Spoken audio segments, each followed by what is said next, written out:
So today I wanted to talk about how we can use the mechanism of projection in order to heal ourselves. Everything in the universe has value. And the word and the concept of projection is given a lot of negative weight when, if we have a certain posture relative to it, a certain attitude about it, it can be really helpful to help us heal.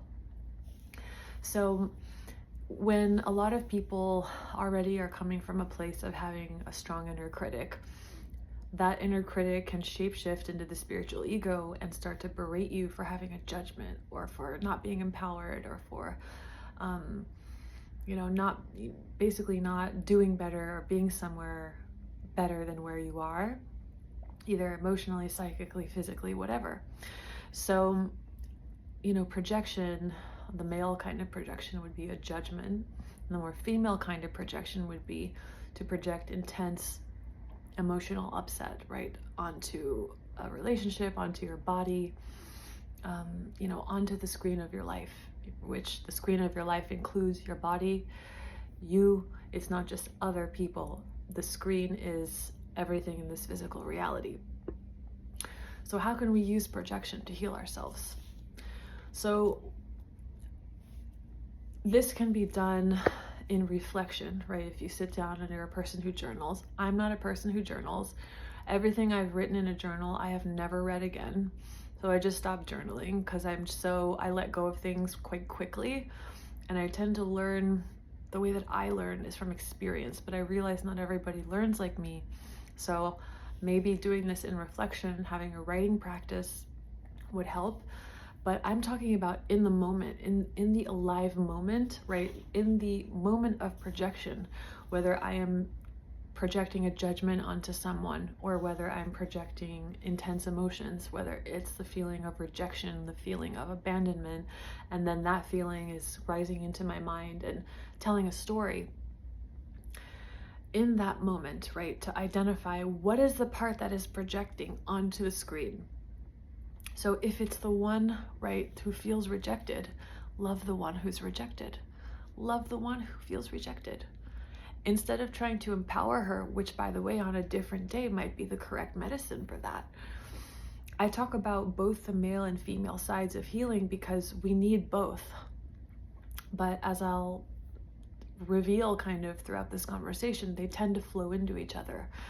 It's not really one or the other, but I'm really primarily talking about the more feminine, right? The embracing back into the heart. So anything that is being projected, the part of my psyche that's projecting itself onto the screen of my life, I turn it right back around and bring it right back into my heart. And that can look like, you can have a practice of like seeing the part. So if it's the part that feels deeply rejected by your partner or a friend, like seeing like a little seed of white light and taking that part that feels deeply rejected and bringing it right back into your heart and feeling so loving and compassionate for that part of you. And by doing this, we are not only loving ourselves, but we are loving humanity and the human condition in general. I was pondering, contemplating what I was going to say in this. Not contemplating, but I was starting to receive the stream of what I was going to say in this video. And one of the questions I asked myself was, how do we heal pedophilia in the world? How do we heal that in ourselves, right? Well, what is that a manifestation of? That is a manifestation of the snuffing out, the killing, the murdering, and the violation of our own innocence. Okay, I'm being very blunt here. And I understand that my way of storytelling might be, intense, but I've lived a very intense life, and I've had an intense healing journey throughout my entire life. So I'm just reporting from ground zero here. But, the way that we heal something like that in the world, or even the murderers in the world, it's like, how do we murder our own selves? How do we, with the innocence piece, that's huge, right? That's the second chakra, the inner child. How do you kill your own innocence even on a daily basis? Do you cancel out your intuition? Do you boss your body around? Do you not believe in any of your dreams? Do you harshly judge yourself? Like, this is all the murder of our own innocence, right? So let's say you're the one who is projecting onto someone like, oh, they're being stupid, they're being silly. And maybe you've had an awakening, and so you're aware of these things, and maybe you feel uncomfortable that you're witnessing them in your own psyche.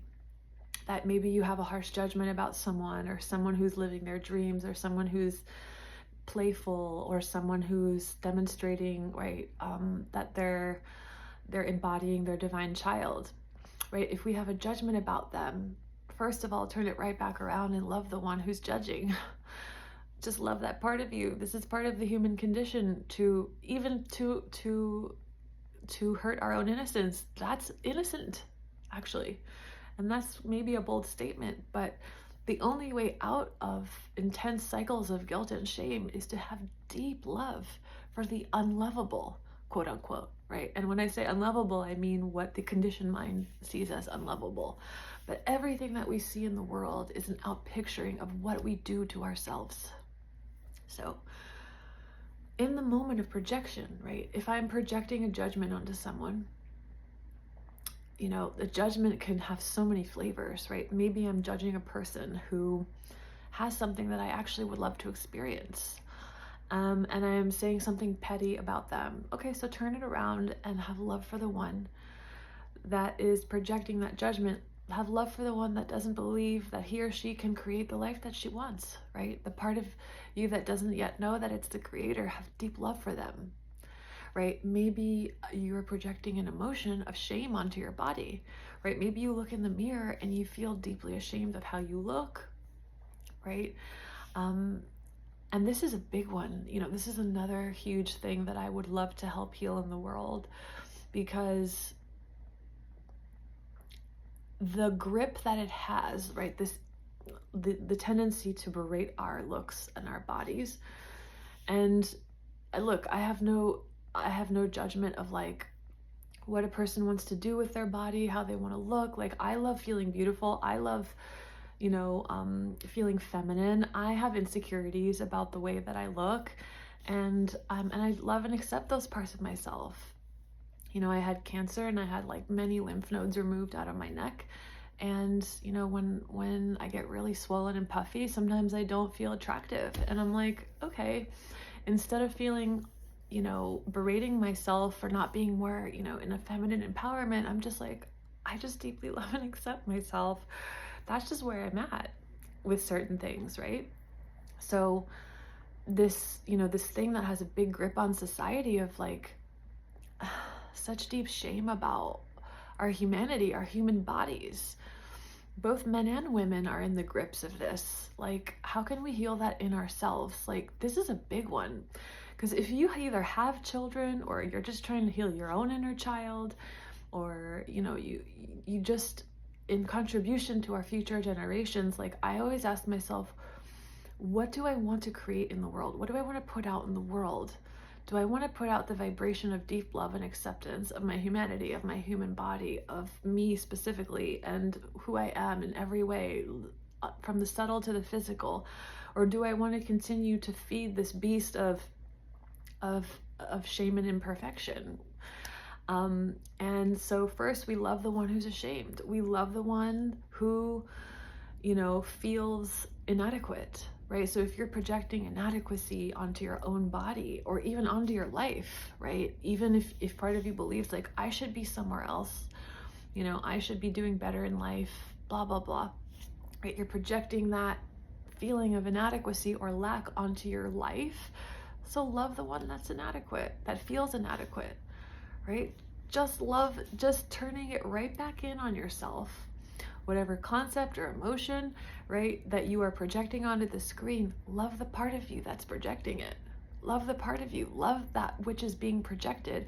And like I said, this is even beyond healing our personal self. This is healing the experience of being human.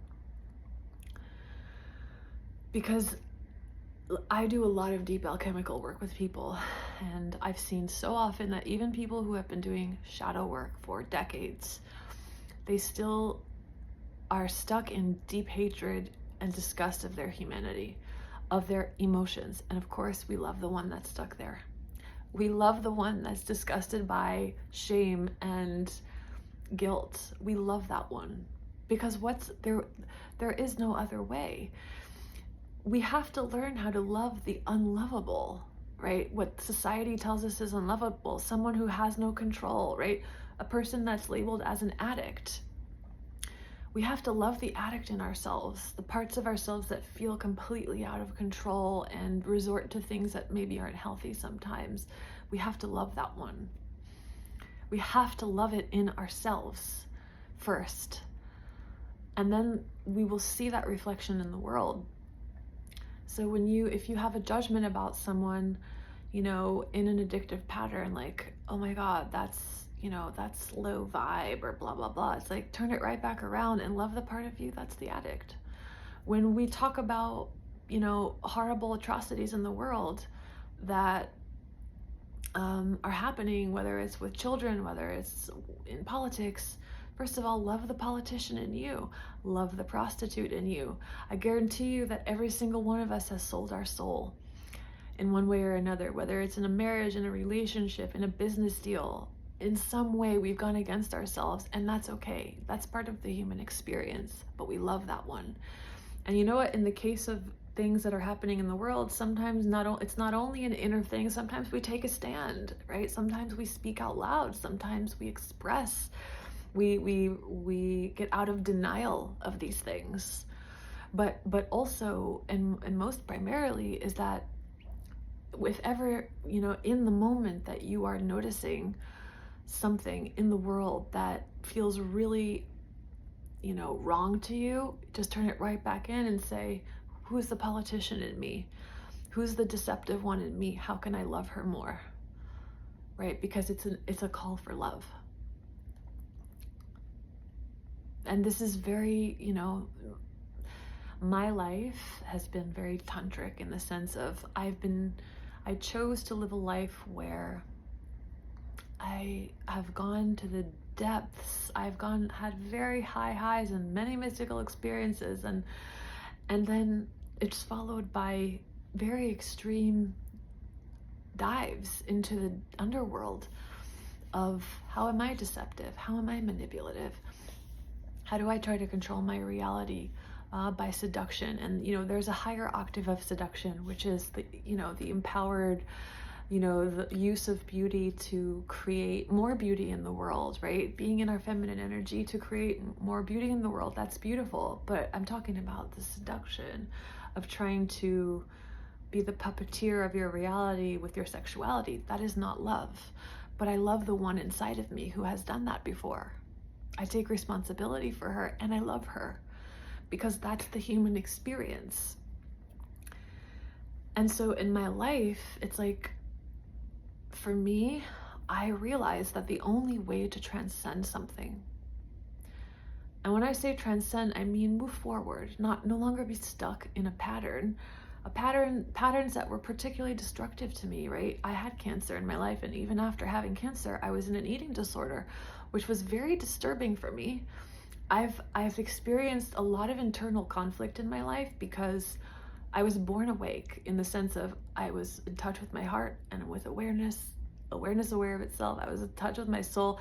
No matter what was going on in my life, I knew it would pass and be temporary. And a lot of extreme things would happen within me, without me. But I was always in touch with this stability point of awareness. And so I felt safe somehow. That part of me knew that everything was okay, eternally well. Yet my personality was often in states of chaos, and I've had to weave those parts of me back together by all the things that I share on this channel.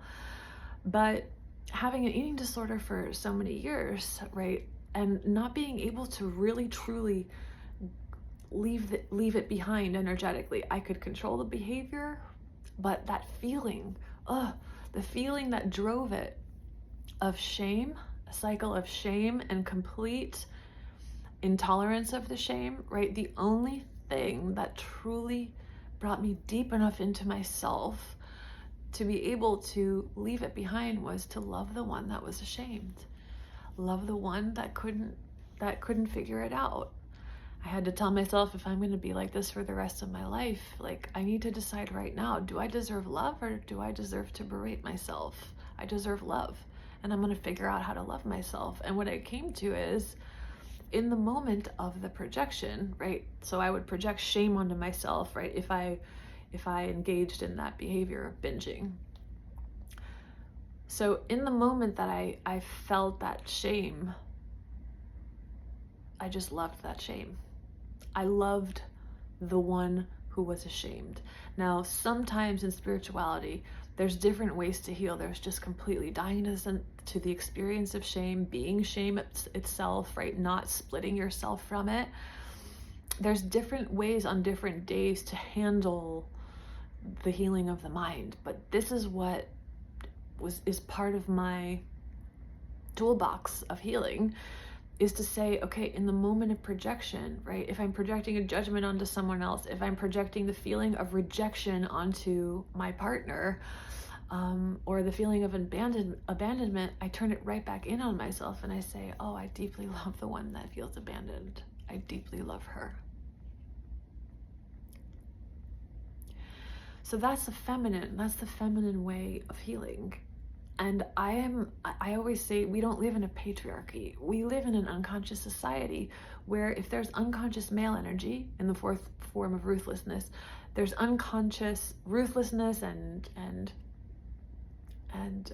excessive judgment and leadership with no heart and tunnel vision.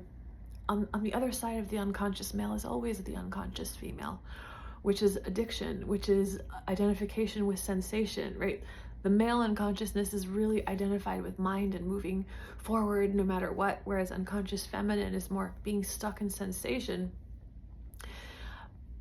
When we use our higher feminine, right, the ability to take ourselves back into the heart, then almost simultaneously with it, we have a higher octave of the male, which is empowerment, which is, oh my God, like as soon as the energy comes back into me, into my heart, like now I literally have more battery juice. I have more empowerment. I feel more capable of moving through life. I feel more capable of moving forward. The ability to move forward comes online from that embrace of every part of my humanity. And I really want to emphasize this complete and total love and acceptance of our humanity. Because like I said, I've worked with so many people that have done so much work on themselves, but they are still manifesting what is a hatred and rejection of their humanity by escaping their emotions at all costs. And again, we love that part of ourselves. That's the escape artist. We're all escape artists. Jiddu Krishnamurti said something that's one of my favorite quotes. He said, life is an intricate series of escapes, right? Until we come into what is, right? Which is actually the most mystical thing there is what is, right? What's here, what's our hearts being totally absorbed in this moment and being present with something is literally the most beautiful and mystical thing there is. Better than anything we're trying to escape into, even a mystical experience. Because we came here to the earth to be here, to be present in this human experience. So even in the experience of terror, right? If there's like a lot of terror inside your mind, right, you might project it. Like I would project terror onto my doctor's appointment, because I had cancer. So understandably, like I had a lot of fear around the experience of being examined by doctors. So, if I scheduled blood work or if I scheduled an appointment to get a checkup, and I felt that terror coming on, I would just deeply love the one that's terrified. It's okay, my love. Like, I understand. I deeply love you. And guess what? Like, that terror that had such a grip on me, it just started dissipating, and then what came online is like the sense of this more male energy of like empowerment and knowing like, wait a minute, my body is so capable of health and radiance and vitality. And like I've shared in other videos, like my lymph nodes are growing back because I've brought more energy back into myself and the feeling of wholeness. And so it's reflecting in my physical body. So look, in a nutshell, in the moment that you're projecting something, whether it's abandonment, whether it's rejection, whether it's shame, it's so important that we love the shame, that we love the one who feels ashamed and the one who feels guilty, because the violence and addiction are perpetuated by not being able to escape the cycle of shame and guilt. Period. Shame and guilt, shame and guilt, shame and guilt, shame and guilt, shame and guilt, shame and guilt. In the eating disorder experience, there can be a lot of shame around, wow, I have no control over my body. I have deep shame about what my body looks like. I have deep shame about the fact that I want to eat so much. Like, guess what? Love all of those. Love the one that feels ashamed of her body. Love the one that wants so desperately to fit in. Love the one that wants to be loved. Love, love, love, love, love, love, love, love, love. Every single thing that you project onto the screen of your life, turn it back in on yourself and deeply love that part of you. And, if you are a person that a lot of people that are awakening are hard on themselves, right? If they see their mind projecting judgments on people, the most powerful thing to understand about that is like we do to others what we do to ourselves.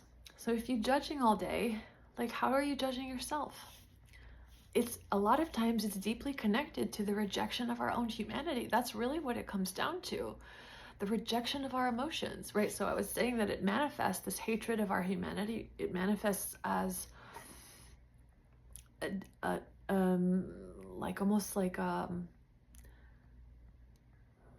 like a really strong effort to escape our emotions.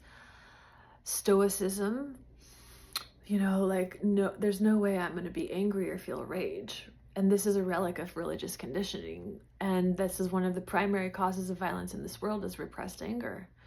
And so to honor in ourselves the element of fire, to reintegrate the element of fire within ourselves, like fire is one of the elements that make up our world, right? And it's part of us. It's an inextricable part of us. It's the part of us that alchemizes. It's the part of us that transforms.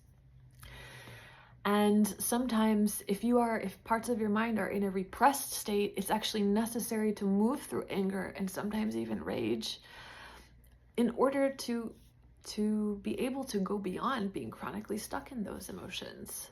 So, but leave nothing in the closet, in the shadow. Let it all be appropriate. Let it all be necessary. Let it all be of value. Every time we let ourselves feel shame, the desire for self-love automatically grows stronger. Every time we let ourselves feel guilty, the desire for us to live in integrity grows stronger. It's like a machine. Life is like a machine. That's how it works.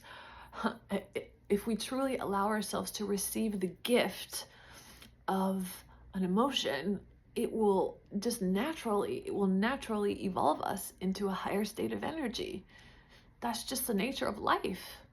But the problem is, right, and where we get stuck is we resist them. We resist them at all costs, and therefore we get stuck in them chronically. And so at that point, we ask ourselves, what's the payoff of staying stuck here? What's the payoff of being chronically depressed? What do I get from this? Now we transition into the more male style of inquiry. And that's another video. But I wanted to just talk today about how to, in the moment, turn projection back in on itself. If you are projecting judgment, how are you judging yourself? If you are judging people because they have things that you want, but you don't believe that you can create them, love the part of you that doesn't feel like it's the creator. Love the part of you that feels helpless. And in that moment of love, right, that feminine quality, then the male comes in and it's like, wait a minute, I can create this. literally the realization that you can create something comes almost simultaneously with the deep acceptance of the shadow. So, yeah, this has been on my heart for a while. I really have a desire to help heal the violation of innocence in the world, right? And in my own healing process, right, I found in myself the way that I violated my own innocence. What I truly knew about a situation, I would ignore. What my body really wants to eat, I would ignore. You know, what I really love and appreciate in life, I would berate. What the way that I was feeling when I would experience an extreme human emotion, I would judge myself for it. So all the ways that I would snuff out my own human innocence, right? I have made it my mission in life to reclaim that innocence. And I want to say very emphatically that the human experience is innocence at the end of the day. It's all God, right? That doesn't mean that we need to take everyone home with us and we need to choose things that aren't healthy for us, right? We can call a spade and see how something is showing up energetically. But in ourselves, right, we need to embrace the entire spectrum of human emotion. We need to. It's a need. It's a need. It's not an option. Because the only other option is being stuck. That's all karma is just never coming to the place of complete love that actually gets you off of that wheel. So I hope that this is helpful, and I hope you have a beautiful day.